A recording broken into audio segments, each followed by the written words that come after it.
Groups आहे. गेली 1.5 वर्षापासून कॅन 22 जैविक क्षेत्रातील अग्रगण्य कंपनी आहे, त्या कंपनीसोबत काम करत आहे.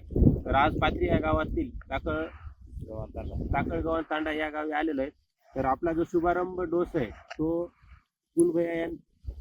गजानन कुलभैया यांनी वापरलेला आहे. तर त्यांना काय अनुभव आले आपण त्यांच्याकडून ऐकून घेऊ.